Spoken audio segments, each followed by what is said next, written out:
Imagine waking up in 1325, rolling off a bug-infested straw mattress, only to find out your job involves diving headfirst into pits of human waste. All while society shuns you for doing it. Want to know what being a medieval Gong farmer really looked like and smelled like? Let's just say, it wasn't a dream job, but someone had to do it. Imagine it's dawn in a crowded medieval town. The sun hasn't even risen properly, but you're already wide awake, not from an alarm clock, but the sour, throat-clenching stench drifting through the air. This isn't the occasional whiff of garbage you might dodge on a city sidewalk today. It's a relentless assault on your senses, the kind that soaks into your clothes, lingers in your hair, and makes fresh air feel like a myth. That stench isn't coming from a single overflowing bin somewhere. It's everywhere, embedded in the streets, the water, and yes, even the walls of homes.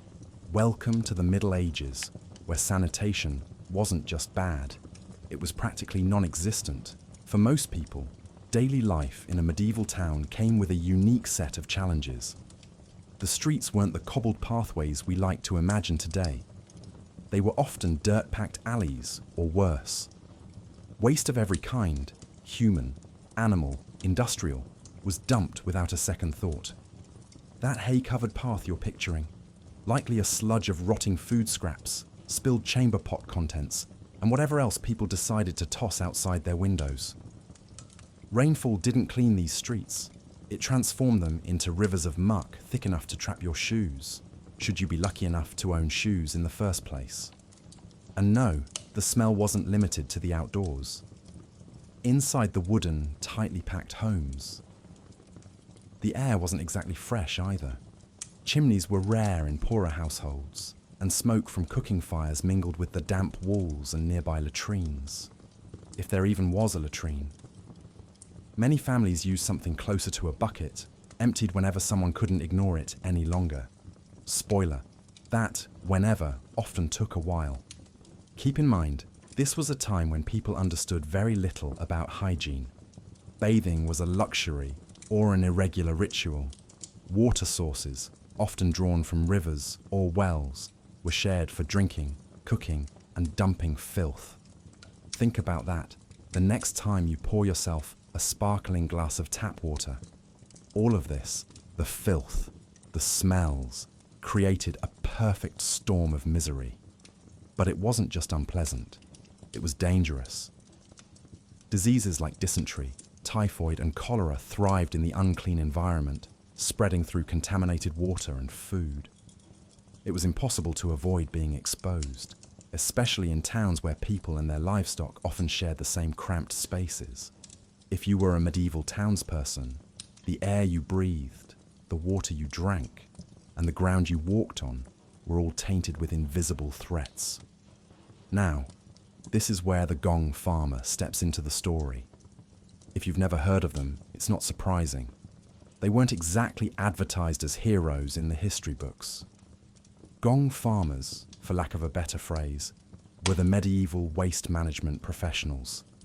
Their job? To clean out cesspits and latrines, hauling away the waste that all too easily filled up these meager sanitation systems. Essentially, they were the reason people didn't find themselves knee-deep in yesterday's, well, business. Without them, the already terrible living conditions would have spiraled into something even worse, if you can imagine that. But here's the thing about being a Gong farmer.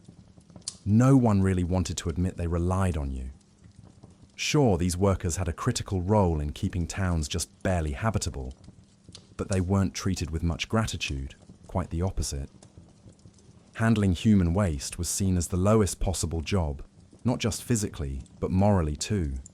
People believed the stench they carried wasn't just a smell, it was a reflection of their character. This job made you untouchable, figuratively and literally. Gong farmers were shunned, treated like outcasts, and forced into the fringes of society, even as their work literally kept communities alive. There's no sugarcoating it. They were cleaning up the mess everyone else made, and being judged for it all the while. But what choice did people have? When cesspits overflowed, and they often did, the results were disastrous. Overflowing waste contaminated water supplies, worsened the ever-present diseases, and filled already crowded streets with even more filth. This wasn't just inconvenient, it was deadly. Towns could barely function under these conditions. The Gong farmers' work wasn't just about comfort, it was about survival. So why were they so reviled? Because in the medieval mindset, anything dirty, the literal dirt, the filth, the smells, was inherently tied to sin, shame, and corruption. And in taking on the dirty work, Gong farmers were seen as embodying those things. Picture it for a moment. These workers would often begin their tasks under cover of darkness, not because they were ashamed, but because the job was so unpleasant it had to be done when most people were asleep. In the cool hours of night, they climbed down into pits thick with human waste. Most cesspits weren't spacious, well-built structures. They were narrow claustrophobic holes dug into the ground, held together by fragile walls of dirt or rock. Some pits were so full the waste piled almost to the brim. It was the Gong farmer's task to climb in, shovel by shovel, and scoop out the contents into buckets or carts, which would then be hauled away, often manually. Imagine the physical toll, sweating in the confined, stifling air, balancing on slippery surfaces, avoiding sharp stones or debris mixed into the waste. And the smell? Unimaginable. Yet they worked through it, bucket by bucket, hour after hour. Ineffective tools only made things harder. A basic shovel was often their best friend, though some tasks required them to rely on their hands. No gloves, no protective clothing, just raw exposure. And every moment spent in that pit was another chance to breathe in toxic fumes that could knock you out cold. Collapses were common too, entire cesspits caving in under their own weight, burying workers alive. Still think your Monday mornings are rough. Society didn't just look down on them because of their smell. Gong farmers existed at the uncomfortable intersection of necessary and disposable. Towns needed them to prevent disaster, but people didn't like to be reminded of that need. It was easier to pretend the filth just vanished on its own, rather than acknowledge the hands that carried it away. Through this contradiction, Gong farmers became a grim symbol of medieval life. The people holding up society, often at the cost of their own safety, health, and dignity. But here's the twist. This wasn't just a matter of being ostracized or having to endure filth. The dangers they faced were bigger than most people realized. In a medieval world, without science-based sanitation knowledge, these cesspits weren't just unpleasant, they were literal death traps. Toxic gases, structural collapses, and infections from cuts or exposure to waste made this job one of the most lethal forms of labor in the Middle Ages. The very problem they were solving, uncontained filth, put their own lives at constant risk. By this point, if you haven't reconsidered your worst job rankings, let me assure you, the Gong farmer's life was only going downhill as the day began. Stay tuned, because the physical labor required to keep medieval towns functional wasn't just about shovels and stink. It came with relentless risks that make even the filth seem tame. What does a day look like when your sole purpose involves wading knee-deep, sometimes literally, through human waste? Well, for a Gong farmer in the Middle Ages, there wasn't much room for daydreaming. Their work followed a grim, repetitive cycle: dig, scoop, haul, repeat. But the devil was in the details, ones you probably wouldn't want anywhere near your daily routine. For starters, the job kicked off when most people were fast asleep. Gong farmers set out at night, not out of consideration for the smell, though that would have been a favour to everyone, but because labour laws, oddly enough, mandated they work after dark. Imagine the streets, narrow, winding, and uneven, illuminated only by moonlight if you were lucky, pitch black if you weren't. The quiet might have been unsettling, the kind that warns you every corner could hide a stray dog, a lurking thief, or worse. The darkness wasn't just eerie, it made an already difficult job downright dangerous. The task itself was as straightforward as it was physically punishing. First, you'd locate the cesspits, those shallow hole-in-the-ground toilets connected to basements, outhouses, or courtyards, many of them on the verge of spilling over. Getting into position to clean these pits wasn't glamorous. It often required descending into tight spaces, barely wide enough to turn around, where the air sat heavy, damp, and rank. Without any protective clothing, not even gloves, you'd begin the grueling process of scooping out the waste. Your tools, a basic shovel, a sturdy bucket, and, in some cases, your bare hands. The shovel was your lifeline, equipped to dig through sludge or break apart clumps of waste, but not exactly designed for precision or ease. Every movement required strength, hauling buckets up from below, emptying them into carts or barrels, and repeating the process for hours. Let's talk about the smell for a moment, because it was a big part of the job. The stench clung to everything: the air, your skin, your clothes. Even if you weren't a Gong farmer, medieval towns didn't smell like fresh pine or lavender. But stepping into and working full-time inside a cesspit ramped that odor up to mask-pulling extremes. But here's the kicker. It wasn't just the smell itself. Those fumes could be toxic. Unseen gases like methane and ammonia built up in these pits over time. One deep breath in the wrong place could cause lightheadedness, or worse, knock you out completely. Some workers never made it out of these pits after passing out and suffocating. And as awful as that sounds, it wasn't the only danger. The structural integrity of cesspits was questionable at best.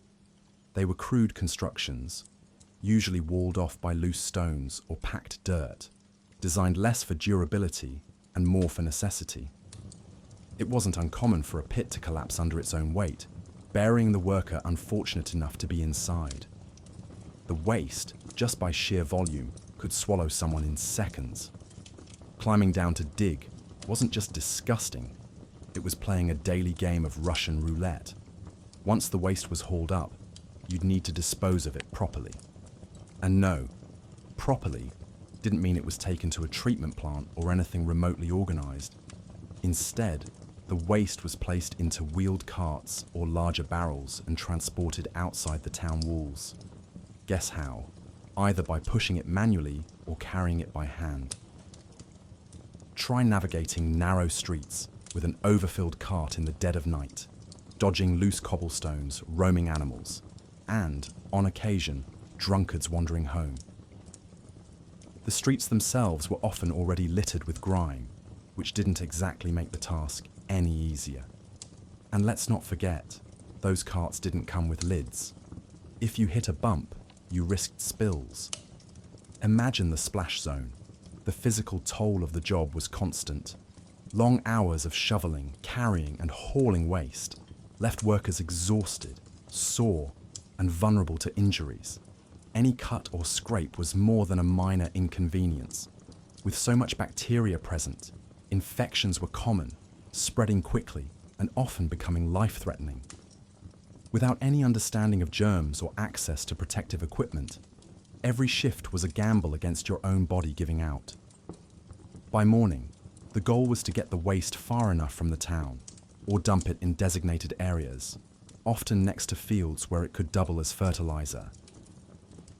That added one more layer of irony to an already terrible job.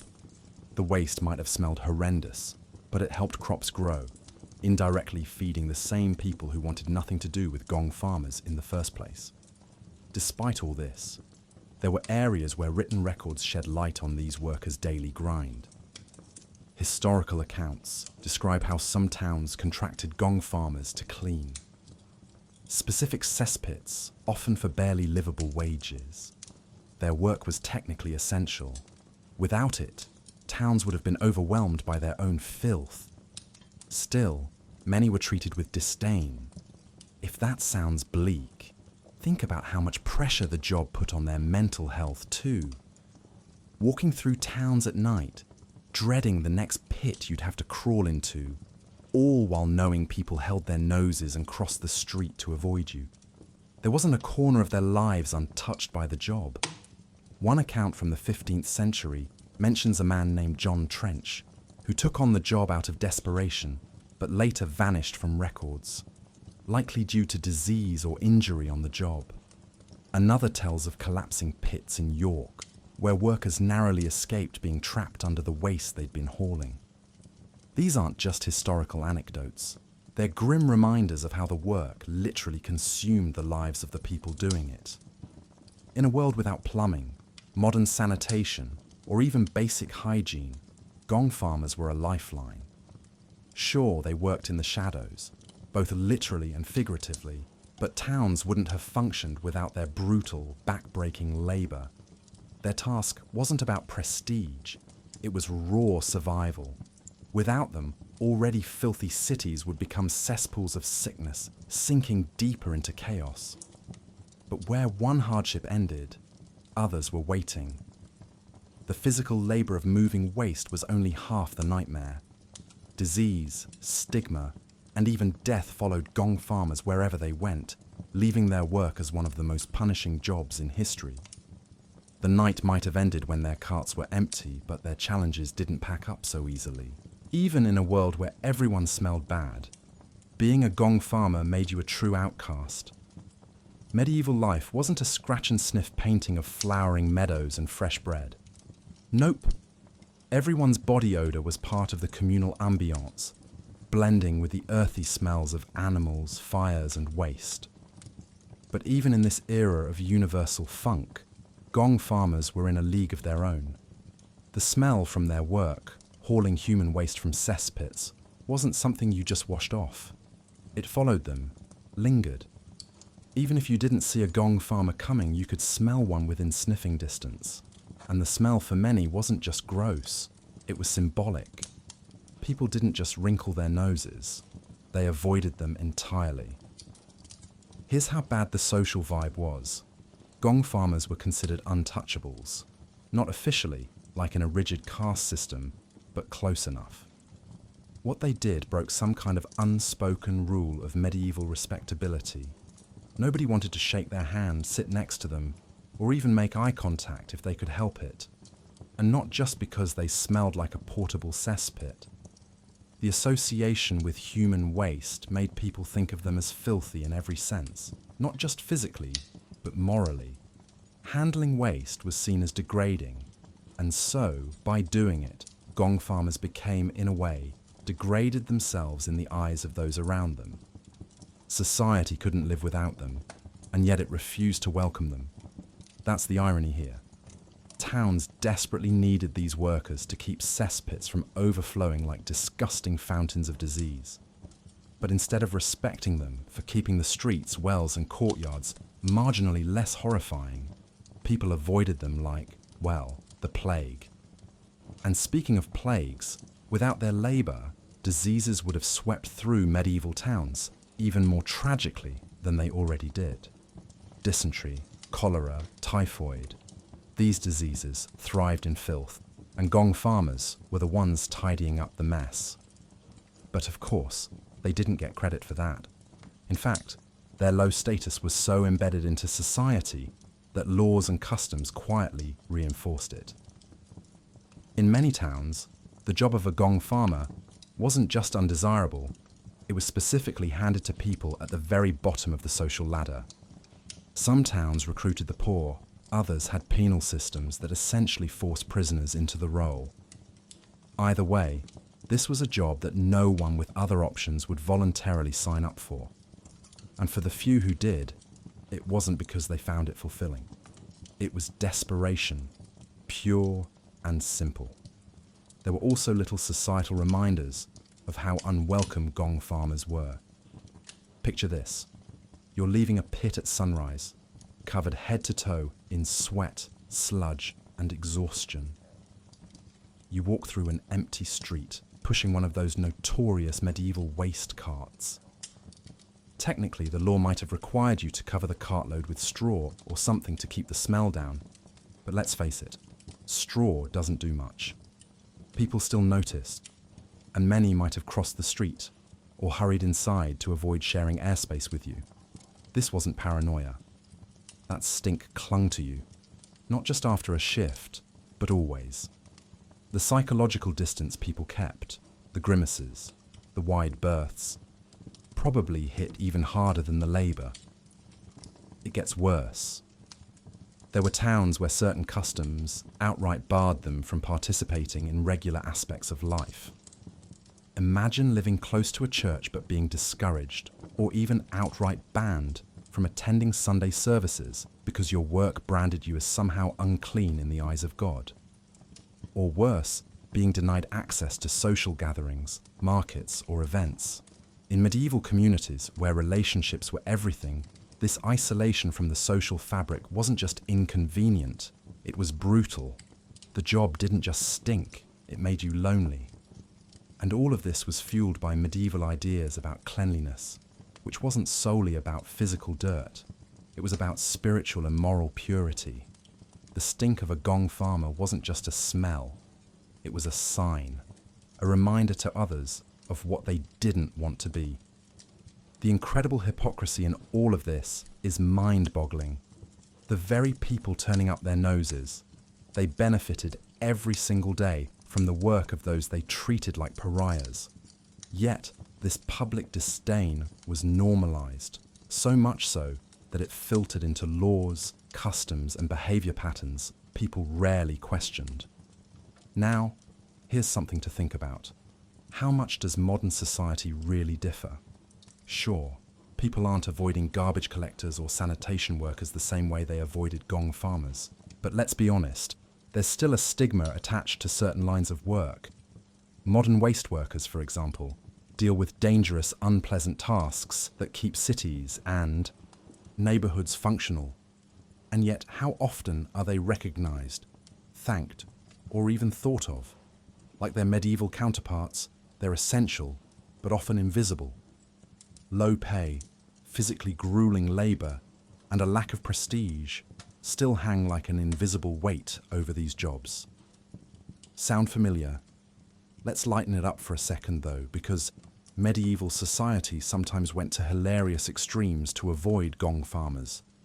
There are accounts of passers-by holding scented herbs or flowers near their noses to block out the smell. Just imagine walking around clutching a handful of fresh rosemary purely for the purpose of not gagging near someone.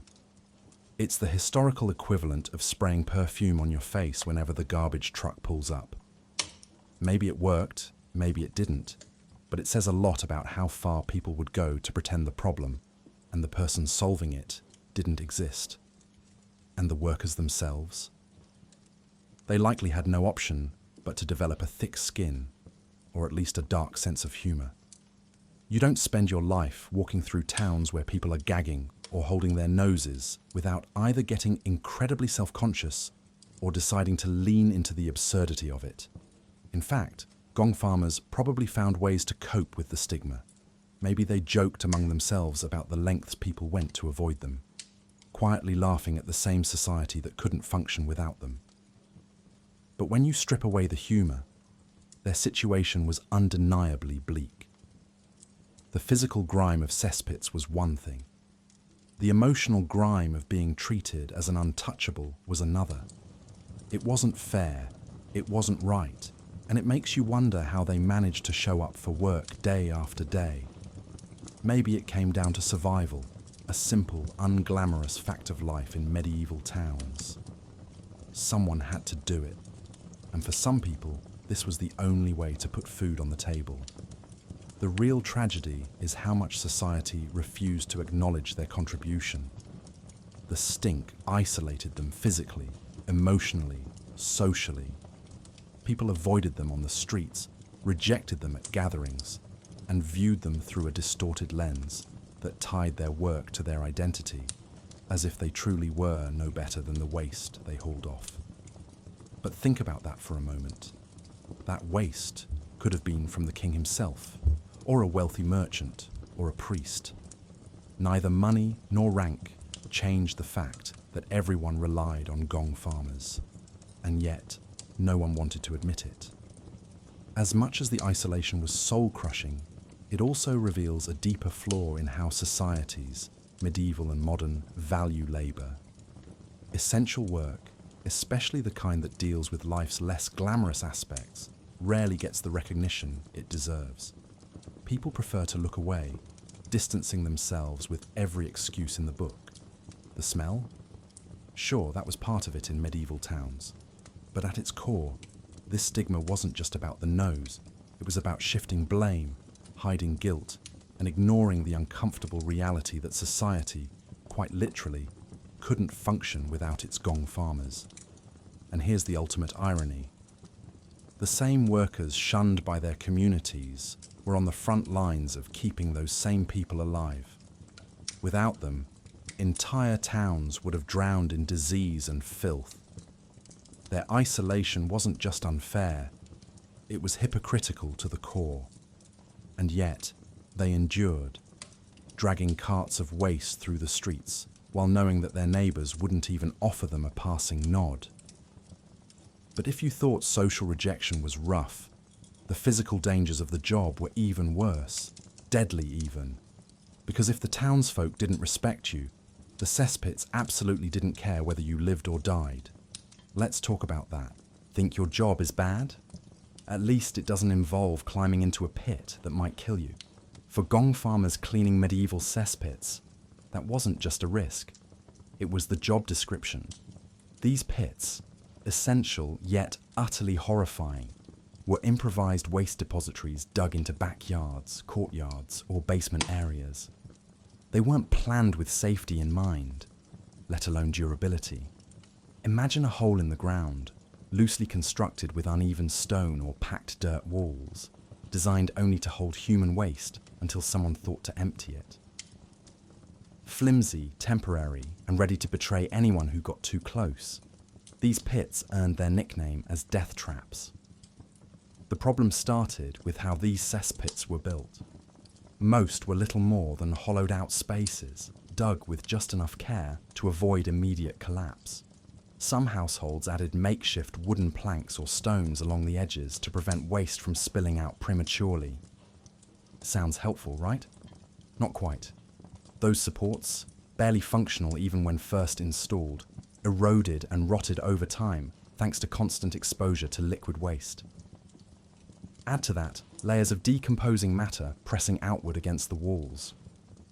Without modern materials or safety standards, pits were as stable as mud pies. Worse still, many cesspits weren't regularly emptied, leaving them to overflow or risk collapse under the sheer weight of waste. And let's be clear, collapsing didn't just create a mess, it created a life-threatening hazard for anyone unlucky enough to be inside. So who would go into one of these cesspits knowing the risks? That's right, the Gong farmer. Armed with crude tools like a bucket, a shovel, and whatever bravery or desperation they could muster, they climbed into these pits for hours at a time. These weren't expansive spaces where you could stretch out and breathe. They were cramped, airless hollows where waste built up around you, slimy and shifting underfoot. Every step was a gamble. One wrong move on a slick stone, one misstep in the dirt, and the walls could crumble, dumping tons of waste on top of you. It wasn't just a job, it was a constant fight against the cesspit itself. Now, if you managed to avoid being buried alive, there was another invisible enemy waiting: the air. Decomposing waste, while silent, created its own deadly hazards. Methane and hydrogen sulfide gases built up over time, concentrated in these enclosed pits where airflow was non-existent. Take a deep breath down there, and you could be out cold before you even realized what was happening. Methane, which displaces oxygen, made it harder and harder to breathe, while hydrogen sulfide worked faster, attacking your nervous system. A single concentrated whiff could knock you unconscious in moments, and not everyone woke up. Even the Gong farmers, accustomed to the nauseating smell, couldn't escape these invisible killers. Families would sometimes find workers face down in the pits, suffocated by the very thing they'd been sent to clean. Safety measures, if you could even call them that, were non-existent. Nobody thought about ventilation, or what modern sanitation workers would call PPE, personal protective equipment. Gloves? Never heard of them. Masks? Not a thing. Gong farmers worked barehanded, exposed to all the filth and threats these cesspits could throw at them. Infection wasn't just possible, it was practically guaranteed. Scrape your hand on a loose stone. Now you've got bacteria in your bloodstream. Get splashed with waste. That might turn into a skin disease or worse. Infections festered quickly without proper cleaning, and medieval medicine offered little help beyond ineffective herbs or a shrugging doctor. Maybe you lived through it, maybe you didn't. There wasn't much room for optimism in this line of work. Think accidents like this were rare? Far from it. Many towns unofficially accepted these hazards as the price of having someone else deal with the waste.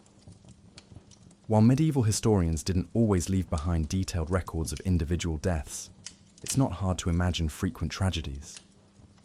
Between collapsing pits, suffocating gases, and untreated infections, it's likely that dozens, possibly hundreds, of Gong farmers lost their lives over the centuries, their deaths little more than footnotes in the daily grime of medieval society. Adding insult to injury, these dangers weren't seen as particularly noteworthy at the time. Medieval society didn't value the lives of workers like Gong farmers enough to demand change. The same cesspit that could kill you today would be there, and just as deadly when the next desperate worker took up the shovel.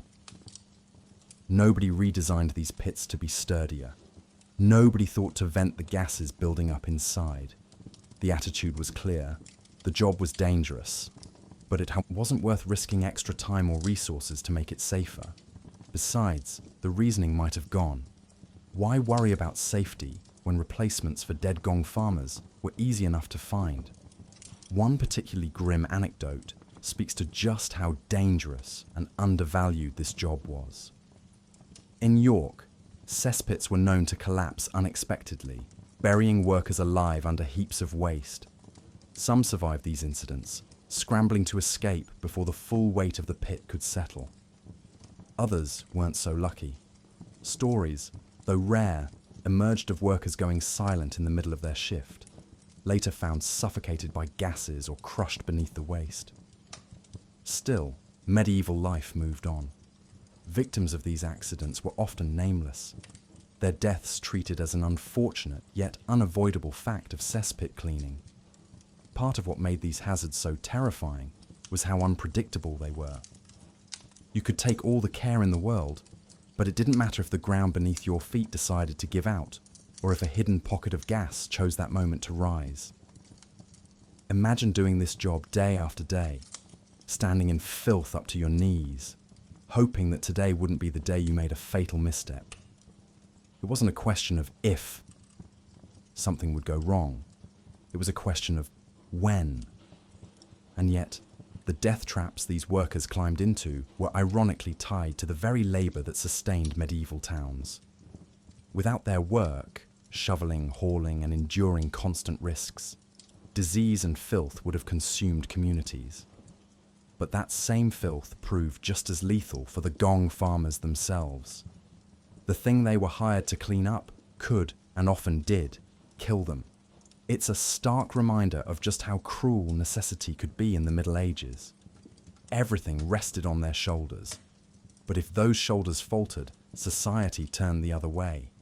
Ultimately, the cesspits themselves became symbols of medieval indifference. They weren't just dangerous because of poor engineering or toxic gases. They were dangerous because society accepted that danger without question. The lack of effort to improve working conditions said everything about how Gong farmers, and essential workers in general, were valued. Sure, their work was necessary, but their lives? Not so much. You'd think the story couldn't get grimmer, but we've only scratched the surface. Because surviving the physical dangers of cesspits was just the beginning. Even if you managed to climb out of one intact, there were still invisible threats waiting to claim you. Diseases, infections, and outbreaks thrived in the filth Gong farmers faced every day. And this was a time when no one understood how germs worked or how to stop them. Let's see how the job took its toll in ways you couldn't always see, but definitely couldn't ignore. If the job didn't kill you outright, the diseases it exposed you to just might. Medieval towns were teeming with sickness, and Gong farmers worked at the epicenter of it all. Think of the Middle Ages as one big petri dish, human waste everywhere, animals milling about freely, and drinking water drawn from rivers that doubled as open sewers. Sounds gross? It was also deadly.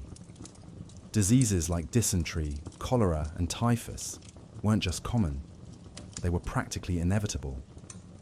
And while the entire population had to live in these unsanitary conditions, no one faced more exposure than the people dealing directly with the filth. Gong farmers didn't just encounter disease, they were surrounded by it, sometimes quite literally up to their knees. Let's focus on the basics first. Dysentery was a household name in medieval Europe. Not that anyone had the vocabulary to call it that back then. It was known simply as the bloody flux because of the charming symptoms. Severe diarrhea, often accompanied by abdominal pain and dehydration. Now imagine being a Gong farmer, spending entire shifts handling the human waste that spread this disease without so much as a glove or mask. And no one had the faintest clue about germ theory. To them, disease was just an invisible curse or punishment, not a microbe waiting to hitch a ride from cesspit to person. So while they worked, digging, hauling, and emptying waste out of flimsy pits, these pathogens were actively entering their cuts, sticking to their clothes, and swirling around in the air they breathed. Then there was cholera, a disease tied explicitly to contaminated water, making it a regular guest in medieval towns. Back then, wells served multiple functions. Drink from one, sure, and also dump waste near it or let leftover scraps from the butcher's shop consolidate nearby. Great system, right? And now throw a Gong farmer into this mess. They'd carry waste through the same streets people drank from, spreading contamination and increasing their personal exposure to the bacteria that caused cholera. Symptoms, if you started showing them, which of course not everyone survived, were sudden vomiting, crippling diarrhea, and rapid dehydration. And here's the thing. While townsfolk were already at risk of catching cholera, a Gong farmer practically lived inside the infection zone. Every splash, every overnight shift in a poorly ventilated cesspit was just asking for it. And don't forget typhus, the old classic nightmare for anyone living in crowded spaces surrounded by filth. This one spread through lice, fleas, and rats, all of which were happy participants in medieval life. Where there was waste and filth, and let's face it, Gong farmers swam in both, there were likely thousands of these tiny creatures. A rat skittering too close, lice crawling into the seams of their clothes. It didn't take much to pass along the bacteria that caused typhus. Fever, chills, rashes, vomiting, all to be expected and, again, rarely survived. But the worst part, this wasn't seen as unusual. Disease was just part of the medieval mindset, a fact of life that struck down peasants and kings alike. There was no understanding of preventative measures, no idea that maybe moving cesspits farther from wells or safely burying waste could have reduced these outbreaks. For the Gong farmer, ignorance wasn't bliss, it was dangerous.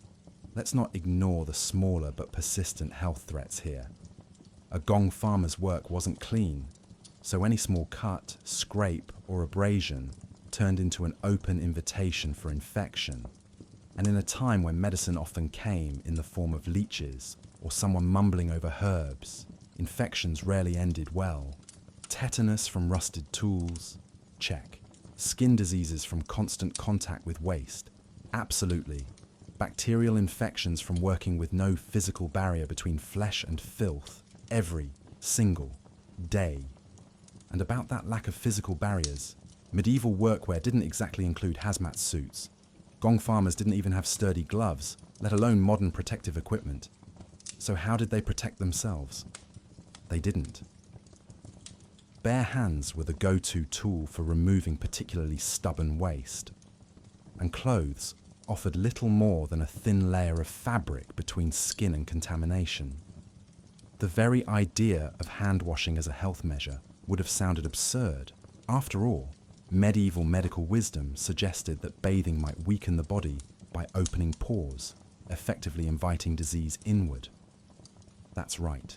Even when they had access to water, they avoided it out of fear it would make them sicker.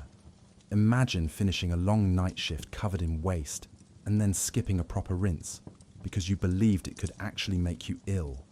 The irony is almost unbearable, but the exposure went beyond just the risk of catching something. Working in these conditions day after day took a toll that can't be overstated. Their immune systems took constant hits, not just from direct threats like bacteria, but from the exhaustion that came with every shift. The hours were long, the labour back-breaking, and the stress was relentless. Surviving this job required sheer endurance and luck, because no amount of effort could fully shield them from the pathogens in their path. And even if a Gong farmer avoided immediate sickness, the work still shortened their life expectancy. Between the diseases, the physical strain, and the persistent malnutrition that defined lower-class diets, most Gong farmers likely didn't live long enough to enjoy whatever meagre retirement medieval life could have offered. Now here's the truly maddening part of all this. Their work, while disgusting and dangerous, actually helped prevent outbreaks from being far worse. By removing waste from cesspits before it could flood streets or leach into wells, Gong farmers unintentionally created a rudimentary form of public health management. They didn't know they were removing pathogens, no one did.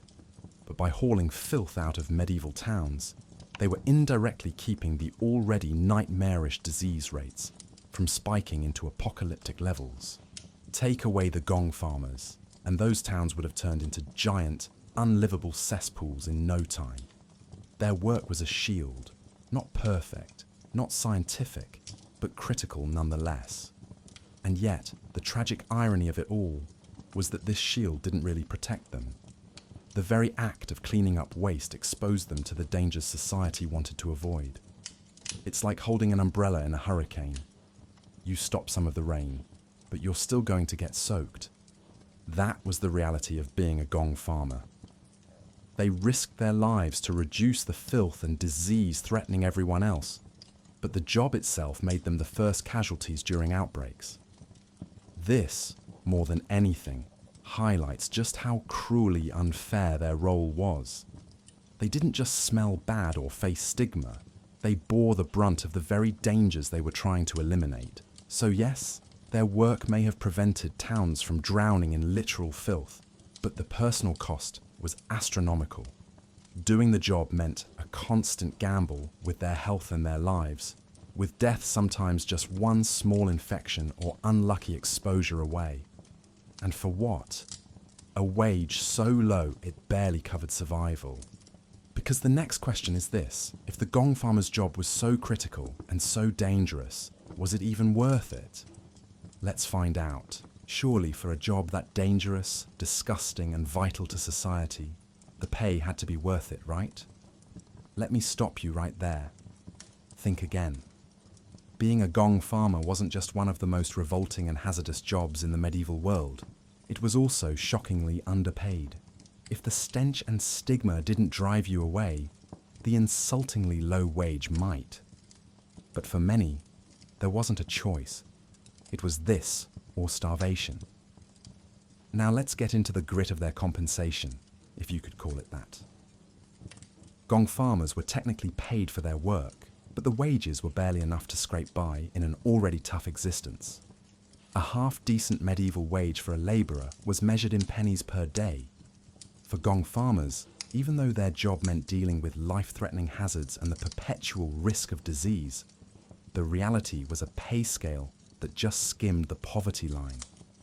Not that medieval workers generally lived like royalty, but sanitation workers were especially neglected when it came to fair compensation. For context, let's look at how this pay stacked up against other medieval professions.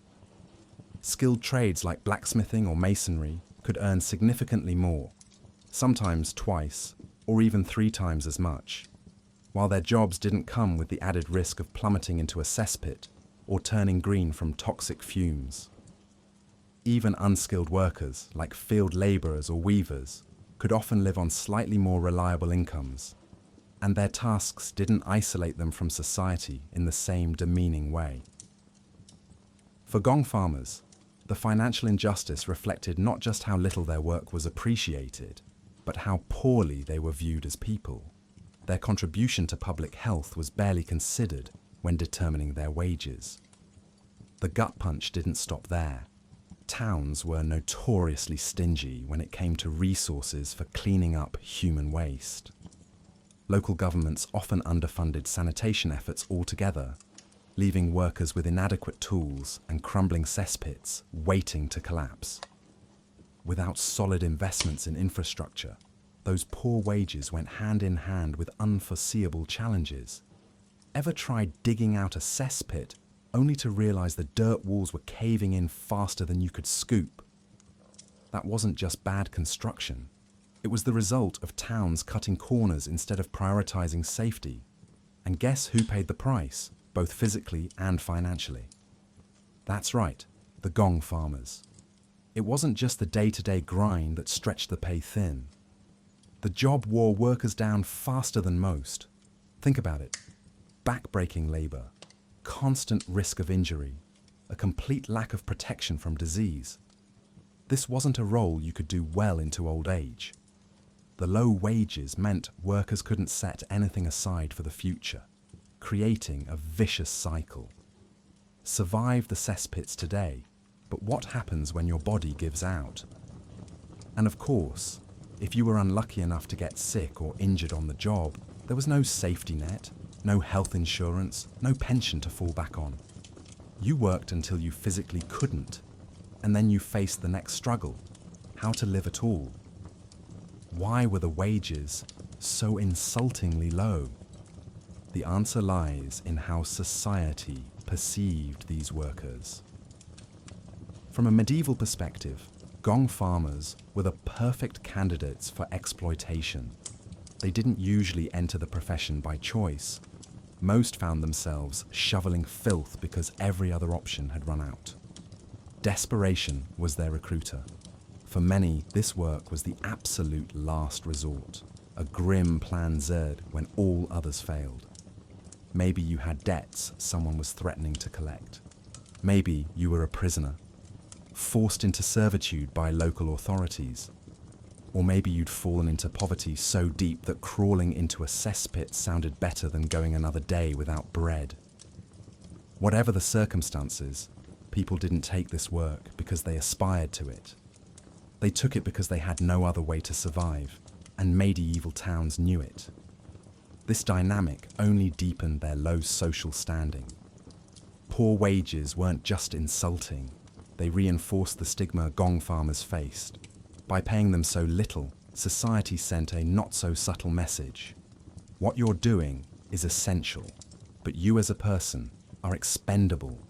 After all, in a world where people genuinely believed the stench of your work reflected your moral character, no one was lobbying for higher wages for sanitation workers. Town elites didn't see the people hauling human waste as heroes. They saw them as a necessary evil, a group best kept on the fringes both socially and financially. And then there was the sheer scope of their work. Some towns got so cheap, and we're not talking budget-conscious cheap, but ridiculously penny-pinching cheap, that they skimped on sanitation entirely. That meant pits overflowing with months or even years' worth of waste, which made the job exponentially harder and, you guessed it, even riskier. Instead of paying for upkeep or smaller, more manageable cesspits, towns dumped the responsibility on the Gong farmers, sometimes literally. Larger pits required more labor, more time, and came with even higher chances of accidents. Yet wages didn't budge.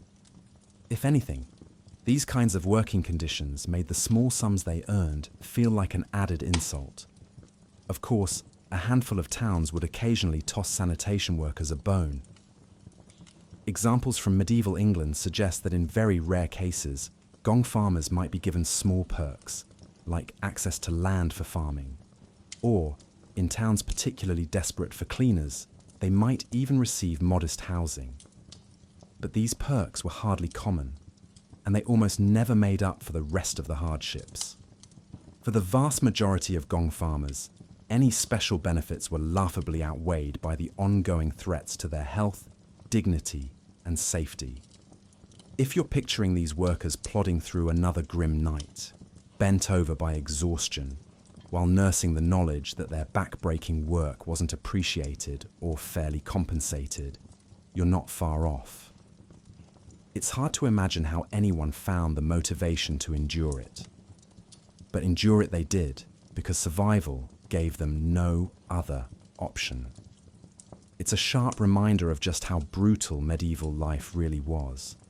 If you weren't lucky enough to land a skilled trade, if you couldn't inherit family wealth or find work as a farmer, your choices funneled downward until someone handed you a bucket and said, "There's a pit that needs emptying." The paychecks might have been tiny, but they came with massive consequences for the workers pulling them in. Disease, injury, and resentment from their communities became part of the cost. And yet, if you swore it all off, refused to take the job, you were staring down poverty or starvation instead.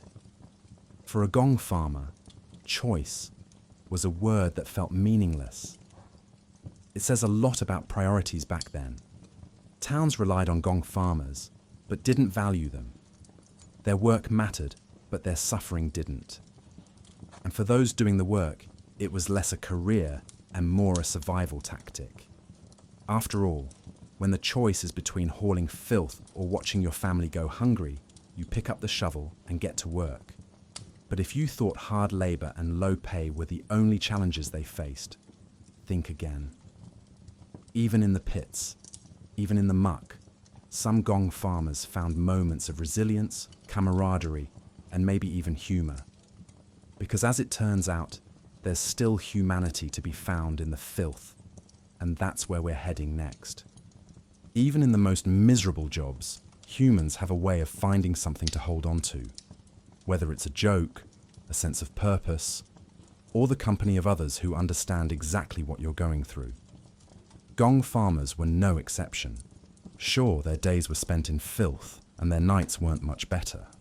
But as grim as it all sounds, there's no doubt they found ways to endure. They had to.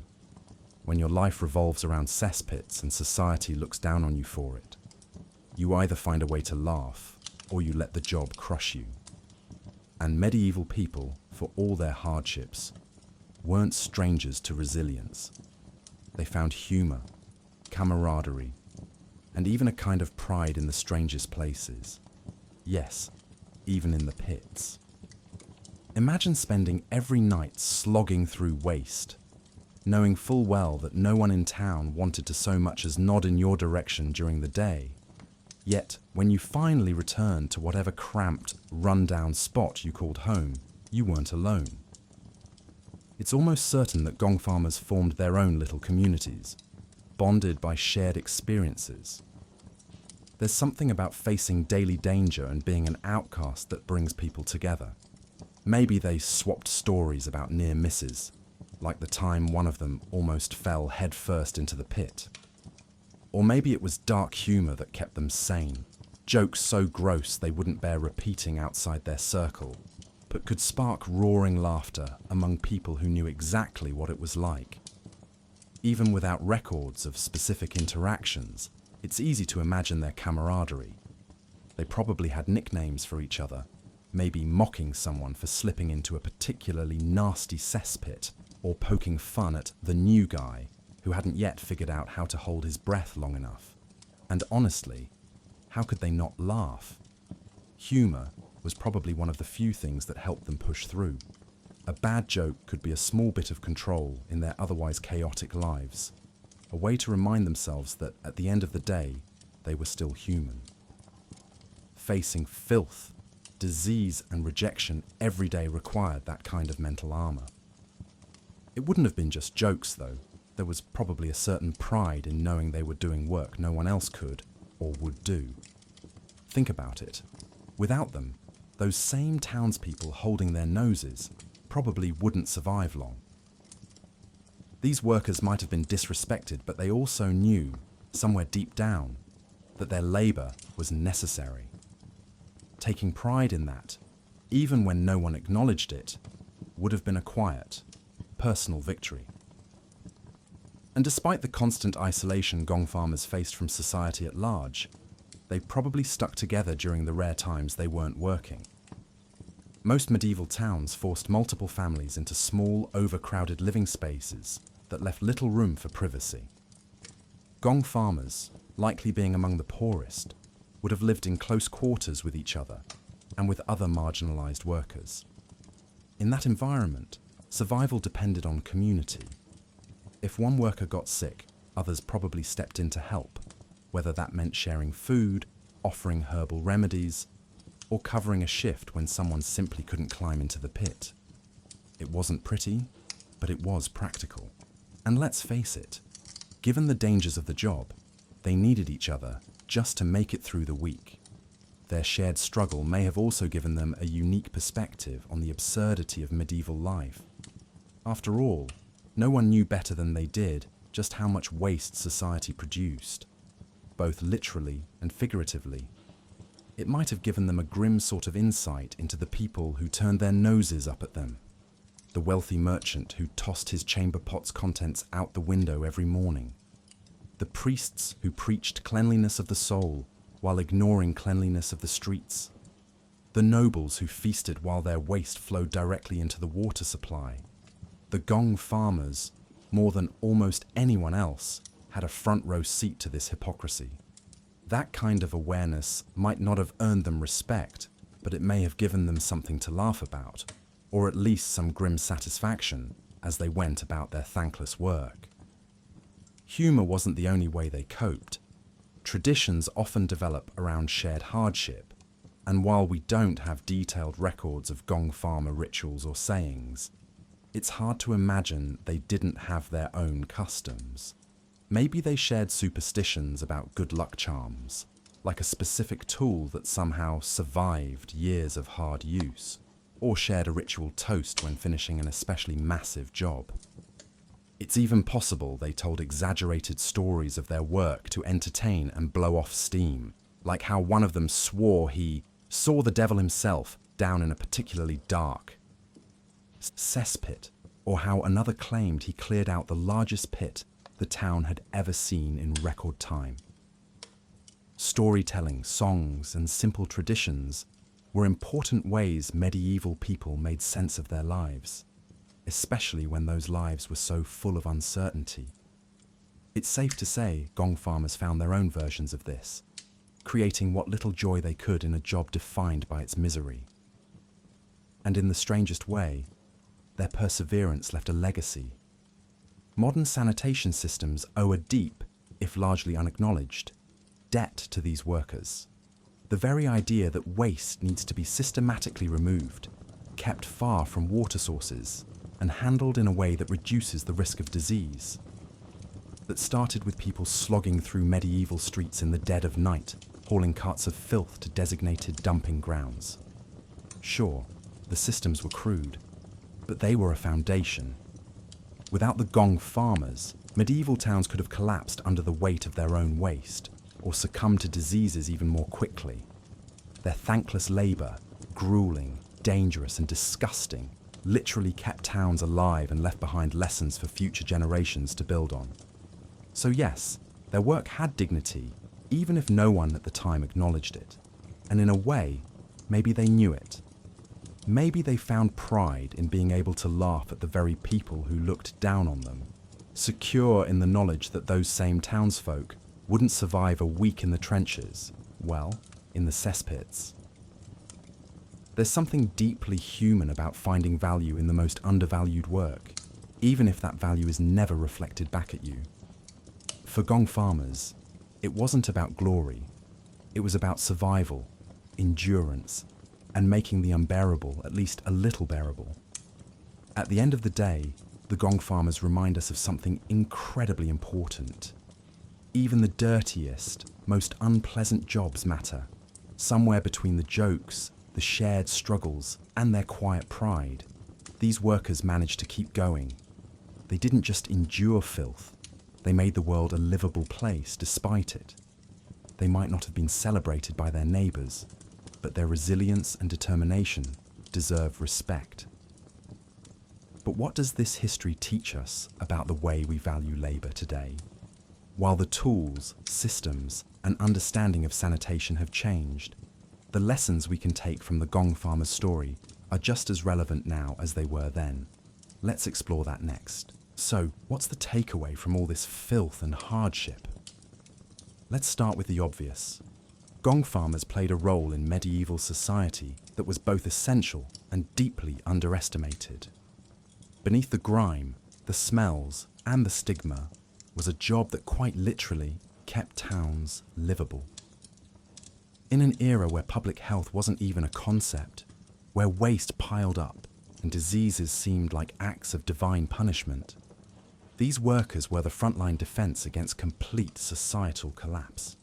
They didn't just empty cesspits, they quietly kept the whole system running, even though no one wanted to acknowledge it. Without them, it's hard to imagine how medieval life could have functioned at all. Cesspits would have overflowed into streets, contaminating drinking water and worsening already rampant health crises. Disease outbreaks like cholera and dysentery, deadly enemies in an age without antibiotics, would have torn through populations even faster than they already did. Gong farmers, one study notes, played a critical role in maintaining public health, a fact often obscured by the job's inherent repulsiveness. Their work wasn't glamorous, but it was vital. They were the difference between a barely functioning society and one wrapped in chaos. And yet, they earned little respect. It wasn't just the smell that set them apart. It was the way society looked the other way, rejecting the very people it depended on. The job's unpleasantness made it easier for towns to put these workers at the bottom of the social ladder, turning them into outcasts instead of acknowledging their importance. But here's the uncomfortable truth. That system wouldn't have lasted long without them. It's one of history's cruel ironies. The worst jobs tend to be the ones society needs the most. Now, before you sit back and think, well, that's just how things were back then, let's bring this closer to home. The Gong farmer's struggle feels uncomfortably familiar, doesn't it? Fast forward a few hundred years, and you'll find modern-day parallels to these medieval labourers everywhere. Think about the sanitation workers in your own city, the people collecting garbage or maintaining sewage systems. Their work keeps the streets clean, the water safe, and vermin problems in check. In other words, they serve the same fundamental purpose as Gong farmers did, keeping everyone else from drowning in the consequences of their own waste. The similarities don't stop there. Like the Gong farmers, today's essential workers face risks most of us never have to think about. Exposure to disease, hazardous materials, and unsanitary conditions hasn't gone away, even with all our technology. During recent health crises, these workers became even more indispensable, stepping up to handle overcrowded waste facilities, overflowing hospitals, and sanitation on an unprecedented scale. And yet, just as it was in the Middle Ages, their contributions aren't always recognized the way they should be. They're woefully underpaid, often facing physical strain and societal disdain for work they're forced to do to survive. Think about this for a moment. When was the last time you really thought about the person emptying your trash bin? Or the team repairing the sewer system under your street? Their work is invisible until it isn't. Just like the Gong farmers, trudging through medieval streets pushing carts that no one wanted to look at. The machinery might be shinier, the tools more advanced, but the human cost of these thankless jobs, That hasn't changed much. Here's another thing to consider. Every single modern convenience we enjoy today, clean water, reliable plumbing, trash pickups, owes something to the sacrifices made by workers like Gong farmers. Their backbreaking labor revealed the importance of organized waste management, setting the groundwork for systems we now take for granted. The sacrifices made by Gong farmers, notes another source, have contributed to the conveniences we enjoy today. Their work, though often unseen and unappreciated, laid the groundwork for the development of modern sanitation systems that protect public health and improve quality of life. Let that sink in for a second. The indoor plumbing you use without a second thought, the clean tap water you pour into a glass. The infrastructure behind those small miracles didn't build itself. It grew out of trial and error, often at the cost of people like the Gong farmers who endured unbelievable hardships, just to keep their towns from drowning in filth, both literally and metaphorically. But beyond the historical impact, this story leaves us with an important reminder. The value of a job isn't determined by how glamorous it is. The Gong farmer's role may have been at the bottom of the medieval social order, but its importance outweighed that of many higher status professions. What's the use of merchants or blacksmiths if their town collapses under disease and filth? It's a chilling thought, but an important one. Much like today, the ugliest work often carries the greatest weight. Society thrives on the labor most people don't notice until it stops. It's easy to forget this when we live comfortably. Modern conveniences wrap us in a kind of insulation from the struggles of essential workers. Yet the history of the Gong farmer forces us to see the truth. Societies are built, not by the kings, the lords, or the knights we love to romanticize, but by the people who do the hard, dirty work that no one else dares to touch. The medieval experience, as one study puts it, directly influenced the design and implementation of a modern waste management, water treatment, and public health initiatives. Without that experience, hard won in pits of waste and on the backs of unacknowledged workers, the lessons we now benefit from may have come too late. This isn't just medieval history, it's a reality check. The next time you turn on a faucet or flush a toilet, you're tapping into systems designed to prevent the kind of suffering Gong farmers endure daily. And if that doesn't make you pause to appreciate not just the invention of modern sanitation, but also the human toll of getting there, I don't know what will. Their struggles are written into the invisible fabric of our everyday lives, a legacy hiding beneath the conveniences we rarely think about. The story of the Gong farmer isn't just about history, it's about how we value labor today. You can draw a direct line from those medieval workers to modern sanitation engineers, garbage collectors, and countless others performing unglamorous but absolutely essential tasks. It's about dignity, fairness, and seeing people for the role they play in holding society together, even if that role isn't wrapped in prestige. The inconvenient truth is that no civilization thrives without these bodies in motion, often working behind the scenes to keep everything running smoothly. So yes, the Gong farmer's story is grim, it's filthy, it's dangerous, and it's far from fair. But it's also a testament to resilience and the human capability to endure. And if there's one takeaway, let it be this: the most thankless jobs often carry the most importance. They deserve respect, even in the muck, even in the margins, even when no one else is looking. The next time you pour yourself a glass of clean water, remember that it wasn't always this easy. It's the result of countless, unseen sacrifices made by people who had no other choice but to do the hardest work imaginable. And for that, they've earned more respect than history ever gave them. That's what it comes down to, recognizing the unseen workers who turned chaos into something livable. The Gong farmers may be long gone, but their contributions remain with us, hidden in every modern convenience we take for granted. The story of the Gong farmer is a messy reminder of the human cost behind progress. Their thankless, excruciating work wasn't just about survival, it shaped the development of sanitation as we know it today. Without them, medieval cities would have drowned in their own filth. An unchecked disease would have wiped out countless more lives. Their existence highlights the labor we often ignore, labor that quietly holds the world together. Take a moment to appreciate the systems and workers responsible for the clean, convenient lives we enjoy now. History may reek of hardship, but it's also a testament to resilience, survival, and the invisible labor that builds societies.